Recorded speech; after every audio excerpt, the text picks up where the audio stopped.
পরম প্রেমময় শ্রী শ্রী ঠাকুর অনুকূলচন্দ্রের চরণে শত সহস্র কোটি কোটি প্রণাম। পরম প্রেমময় শ্রী শ্রী বড়মা চরণে আমার শত সহস্র কোটি কোটি প্রণাম।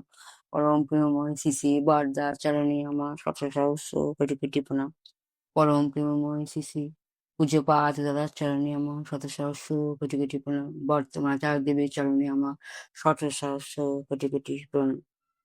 ঠাকুর পরিবারের সমস্ত সদস্য বৃন্দদের চরণে আমার শত সহস্র কোটি কোটি প্রণাম। উপস্থিত ভক্তমণ্ডলীগণ, যারা আমার যাজন শুনছেন তাদেরকেও জানাই আমি আমার রানন্দিত জয়গুরু। ছোট ছোট বাচ্চাদেরকে জানাই আদর প্রীতি ভালোবাসা শুভেচ্ছা, যথাস্থানে যথাযোগ্যভাবে জয়। পরম প্রেমময় শ্রী ঠাকুরের অশেষ কৃপায় ঠাকুরের লেখা পুরুষোত্তম জীবনাবাদ থেকে আমি কিছু লেখা আপনাদেরকে শোনাই। বিগত মহাপুরুষ যিনি, তার প্রতি তোমার যতই অনুরাগ থাকুক না কেন, সেই অনুরাগে যিনি সর্বপরিপূরক পুরুষোত্তম, এখন তার অনুসরণ করো, তাতেই তাকে পাবে। ঠাকুর কি বলেছেন? যিনি সর্বপরিপূরক পুরুষোত্তম, যিনি সর্বপরিপূরক পুরুষোত্তম, এখন তার অনুসরণ করো, তাতেই তাকে পাবে। এই তাকে পাওয়া মানে কি? প্রশ্ন করছেন, তাকে পাওয়া মানে কি? তাকে আমরা কি বুঝি? পরম পিতাকে। পরম পিতাকে পাওয়া মানে কি? শ্রী ঠাকুর বলছেন, আমাদের নিষ্ঠাকে অবলম্বন করে যখন তার চলন আমাদের সব সময়ের জন্য পেয়ে বসে এবং কিছুতেই না ছাড়ে, তখনই হয় তাকে পাওয়া। আদর কথা বলতে গেলে তিনি বলছেন, তিনি সব সময় খুঁজছেন আমাদের, কিন্তু আমরা অন্যথা মুগ্ধ ব্যাপৃত বলে তিনি আমাদের ধরতে পারছেন না। যখন আমরা তার কাছে ধরা দিই, তিনি যখন আমাদের পান, অর্থাৎ আমরা যখন আমাদের সব ইচ্ছা ও উৎসাহ নিয়ে তার কাছে সহজ প্রাপ্য হই, তার দ্বারা পরিচালিত নিয়ন্ত্রিত ব্যবহৃত হওয়াটাকে জীবনে পরম সুখ ও সার্থকতা বলে বিবেচনা করি, তখন তাকে পাওয়া শুরু হয়। এই তাকে আমরা কি বলি? তাকে অর্থাৎ হচ্ছে পরম পিতাকে। মানে আমরা যে পরম পিতাকে পাবো, কি করে পাবো? তাকে পাওয়া মানে কি? আর এই পাওয়ার অন্ত থাকবে না যতক্ষণ বা যতখানি আমরা তার হই, এবং তার হয়ে উঠতে গিয়ে যে কষ্ট তার সানন্দে বরণ করে নিই, আত্মস্বার্থ বা আত্মপ্রতিষ্ঠার বিন্দুমাত্র আকাঙ্ক্ষা না রেখে, ততখানি আমরা তাকে পাই, মানে ঠাকুরকে পাই। এই তাকে ভালোবাসতে গিয়ে তনু মন ধন যে যত উজাড় করে দিতে পারি, অহংকার ও প্রত্যাশার বালায় না রেখে ধর্ম, অর্থ, কাম, মোক্ষ তত তাকে 10 দিক থেকে ঘিরে ধরে, তাকে পেলে তার সঙ্গে মানুষের সব আসে। এই তাকে আমরা কি বুঝি? তাকে বলতে আমরা বুঝি, তাকে বলতে পরম পিতাকে। পরম পিতাকে যদি আমরা কি করে পাবো? ঠাকুরকে আমরা কি করে পাবো? ঠাকুরকে পেতে গেলে আমাদের কি করা দরকার? আমাদের ঠাকুরকে প্রশ্ন হচ্ছে, তাকে পাওয়া মানে কি? মানে আমাদের নিষ্ঠাকে অবলম্বন করতে হবে। নিষ্ঠাকে অবলম্বন করে যখন চলন আমাদের সময়ের জন্য পেয়ে বসবে, ঠাকুরের চলন, আমাদের কথা, সবকিছু, হুম, আমরা যখন মানবো, ঠাকুরকে নিয়ে চলবো, তখনই আমরা ঠাকুরকে বুঝতে পারবো। তাই এখানে ঠাকুর বলেছেন আমাদেরকে কি কি করতে হবে? আমাদেরকে আত্মস্বার্থ, আত্মপ্রতিষ্ঠার বিন্দুমাত্র আকাঙ্ক্ষা রাখলে চলবে না, যে এসবগুলো উজাড় করে দিতে হবে। আর ঠাকুরকে ভালোবাসতে গিয়ে তন মন ধন সবকিছু উজাড় করে দিতে হবে। অহংকার প্রত্যাশার বালাই রাখলে চলবে না। ধর্ম, অর্থ, কাম, মোক্ষ তাকে 10 দিক থেকে ঘিরে ধরে, তাকে পেলেই তার সঙ্গে মানুষের সব আসে, তার সঙ্গে সঙ্গে মানুষের কাছে সব আসে। তাকে পেতে হবে, তাকে মতলব হচ্ছে আমার ঠাকুরকে। এই ঠাকুরের এই যে ঈশ্বর প্রাপ্তি, এই যে জীবনাবাদ, পুরুষোত্তম জীবনাবাদ থেকে এই যে লেখাগুলো আমরা পড়ছি, লেখাগুলোর একেকটা মানে ঠাকুর সুন্দরভাবে গুছিয়ে দিয়ে লিখে গেছেন। এগুলো যদি আমরা একটু, একটু পড়ি তাহলে বুঝতে পারবো পরমপিতা আমাদের জন্য খাজানা রেখে গেছে। আমরা কিন্তু বুঝতে পারছি না। এই খাজানাকে যদি আমরা ব্যবহার করতে চাই, ঠাকুরের এই যে পুরুষোত্তম জীবনাবার্তাকে সুন্দর করে পড়ে নিজেদের মধ্যে আমাদেরকে উপলব্ধি করা দরকার। আগে আমি নিজে উপলব্ধি করব পড়ে, তবেই না সবাইকে পড়ে শোনাতে পারবো। এই যে পরমপিতা আমাদের সত্যি পরম প্রেমময়। উনি যেখানে কি লিখেন, উনি প্রশ্ন করেছেন, তাকে পাওয়া মানে কি? যে প্রিয় পরম, হুম? প্রিয় পরম এখানে লিখেছে যে ঠাকুর বিগত মহাপুরুষ যিনি, তার প্রতি তোমার যতই অনুরাগ থাকুক না কেন, সেই অনুরাগী যিনি সর্বপরিপূরক পুরুষোত্তম এখন, তার অনুসরণ করো, তাতেই তাকে পাবে। এই তাকে পাওয়া মানেটা কি?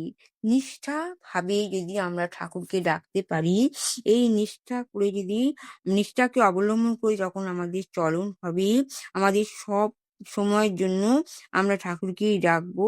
এসব যদি আমরা বুঝতে পাই, এসব ঠাকুরের চলন বলন, আদব কায়দা সবকিছু আমরা যদি নিজেদের মধ্যে উপলব্ধি করতে পারি, তাহলেই আমরা বুঝতে পারবো যে পরমপিতা আমাদের জন্য সত্যি সুন্দর, সুন্দর লেখার মাধ্যম দিয়ে আমাদের জীবনটাকে সুন্দর সহজ করে তোলবার জন্য ব্যবস্থা উনি করে দিয়ে গেছেন। ঠাকুর এখানে বলেছেন যে ঠাকুরকে যদি আমরা বুঝতে পারি, ঠাকুর আমাদেরকে যদি যা, যা জিনিস শিখিয়ে দিয়েছেন তা যদি উপলব্ধি করতে পারি, ঠাকুরকে যদি আমরা ভালোবাসতে পারি, এই ভালোবাসতে যদি গিয়ে আমাদের তন, মন, ধন উজাড় করে দিতে হবে। আর অহংকার ও প্রত্যাশার বালাই রাখলে চলবে না। যে একটু মনের মধ্যে দিয়ে অহংকার থাকে তাহলেই ঠাকুর আমাদের ডাকে সাড়া দেবেন না। সবকিছু উজাড় করে দিতে হবে ভগবানের চরণে। ধর্ম, অর্থ, কাম, মোক্ষ ততই তাকে ১০ দিক থেকে ঘিরে ধরে। তাকে পেলে তার সঙ্গে মানুষের সবই আসে। যদি আমরা ঠাকুরকে পেতে পারি, তাই ঠাকুরের পাওয়ার মধ্যে দিয়ে আমরা সবকিছু পেতে পারবো। আর ঠাকুর সত্তা সচ্চিদানন্দময়। শ্রী ঠাকুর সত্তা সচ্চিদানন্দময়। অসৎ নিরোধী সতই সচ্চিদানন্দের পরিপোষক, যা তাই ধর্ম। ধর্ম মূর্ত হয় আদর্শে। ঠাকুর আবার লিখেছেন, ধর্ম মূর্ত হয় আদর্শে। আদর্শে দীক্ষা আনি অনুরাগ। একটা লাইনের সঙ্গে একটা লাইন কি চমৎকার ভাবে উনি গুছিয়ে লিখে দিয়েছেন। আদর্শে দীক্ষা আনি অনুরাগ, অনুরাগ আনি বৃত্তি নিয়ন্ত্রণ, আর বৃত্তি নিয়ন্ত্রণ আনে ধৃতি, ধৃতি আনে সহানুভূতি, আর সহানুভূতি আনে সংহতি। একটার সঙ্গে একটা কি সুন্দর লাইন তিনি গুছিয়ে বাগিয়ে লিখে দিয়েছেন আমাদের বোঝবার সুবিধার জন্য। সহানুভূতি আনে সংহতি, আর সংহতি আনে শক্তি, শক্তি আনে সম্বর্ধনা, আর ধৃতি আনে প্রাণিধান, প্রাণিধান হতে আসে সমাধি, আবার সমাধি হতে আসে কৈবল্য, তৃষ্ণার একান্ত নির্বাণ, মহাচেতন ব্রহ্মোত্থান। ঠাকুর কি সুন্দর পরিভাষার মাধ্যম দিয়ে সুন্দরভাবে তিনি ছড়ার মাধ্যম দিয়ে আমাদের বুঝিয়ে দিয়ে গেছে যে ঠাকুরকে আমরা যদি পেতে পারি, আমাদের মনকে উদার করে পরম প্রেমময় শ্রী ঠাকুরের চরণে সমর্পিত করে দিতে হবে। যখন আমাদের মন প্রাণ উজাড় করে আমি আমার দয়ালের কাছে দিতে পারবো, তখনই আমার অহংকার সব শেষ হয়ে যাবে। আর অহংকার যদি শেষ হয়ে যায়, তাহলেই মনের মধ্যে আমার শান্তি আসবে। অহংকার থাকলে শান্তির জায়গা হয় না। অহংকারকে নিয়ে চলতে গেলে শান্তি বাধা দেবেই দেবে। তাই সমস্ত অহংকারকে বিসর্জন পরমপিতার চরণে দিতে পারলে তবেই আমার জীবনের যে উন্মুক্ত দ্বার খুলে যাবে। আমি ভাবতে পারবো, বুঝতে পারবো ঠাকুর আমার জন্য যে জিনিস লিখে গেছেন, সেটা আমি যদি আমার নিজের জীবনে উপলব্ধি করতে পারি, তাহলে নিজে চরিতার্থ করতে পারি, তাহলেই তো আমি সম্পূর্ণভাবে ঠাকুরের হয়ে উঠবো। আর এই ঠাকুরকে নিয়ে চলতে গেলে আমাদেরকে ঠাকুর যা যা জিনিস লিখে দিয়ে গেছেন সেগুলো আমাদেরকে মেনে চলা অতি অবশ্যই দরকার। পরম প্রেমময় শ্রী ঠাকুরের কথা বলতে গেলে অনেক কথা বলা হয়ে যায়, শেষ হয় না। পরমপিতার কৃপায়, পরমপিতার দয়ায় আমাদের দিন শুরু। আমাদের দিন কিভাবে চলবে, এই দিনের সুমধুর সময়, সুমধুর সবকিছু জিনিস কিভাবে সুষ্ঠুভাবে পরিচালিত করতে গেলে, দিন চালনা করতে গেলে, পরমপিতাকে নিয়ে চলতে গেলে আমাদের কি, কি করণীয় দরকার, সেসব মেনে আমরা যদি চলতে পারি, তবেই আমাদের জীবনে শান্তি, আনন্দ একের পর এক আসবে। আর তখন আমাদের জীবনে কোনো রোগ ভোগ স্থান পাবে না। এই রোগ যদি আমাদের মনের মধ্যে ঢুকে পড়ে, রোগ কি করে কুরে, কুরে যদি মনটাকে খেয়ে নেয়, তাহলে সেই মনে আনন্দ আসতে অনেক সময় লেগে যায়। কিন্তু এইসব চিন্তা না করে যদি আমি একাগ্রনিষ্টে পরমপিতার হয়ে যেতে পারি, তাহলেই তো আমার জীবনের উন্নতির পথ প্রশস্ত হয়ে যাবে। ঠিক ঠাকুরের এই ছড়ার মাধ্যম দিয়ে আমাদেরকে বুঝিয়ে দিয়েছেন যে একটার সঙ্গে একটার যেরকম সম্পর্ক থাকে, একটা লাইনে ঠাকুর সুন্দরভাবে একটা লাইনের সঙ্গে সম্পর্ক করে বুঝিয়ে দিয়ে গেছেন যে আমাদের জীবনকে সুমধুরভাবে চরিতার্থ করতে গেলে, সুন্দরভাবে জীবনকে চালাবার পথ যে ঠাকুর দিয়ে গেছেন, একটার সঙ্গে একটা কানেকশন অবশ্যই থাকে। যদি আমরা একটা জিনিস করি, একটার সঙ্গে একটা জিনিসকে আনতে চাই, যেরকম কানেকশন থাকে, ঠিক তেমনই পরমপিতার কানেকশনে যদি আমরা নিজেকে উপলব্ধি করে দিই, উদ্বুদ্ধ করে দিই, তাহলে পরমপিতার সঙ্গে আমরা থেকে যে শান্তি, যে সুমধুর জীবন কাটাবার আনন্দ পাবো, সেই আনন্দ থেকে বঞ্চিত না হয়ে আমরা পরমপিতাকে নিয়ে চলবো। এই ঠাকুরকে নিয়ে চলার মধ্যে যে আমাদের মধ্যে শক্তি, যে আমাদের মধ্যে ক্ষমতা বেশি হবে, এসেই যাবে, তা কিন্তু অসীম হয়ে যাবে। এর কোনো শেষ থাকবে না।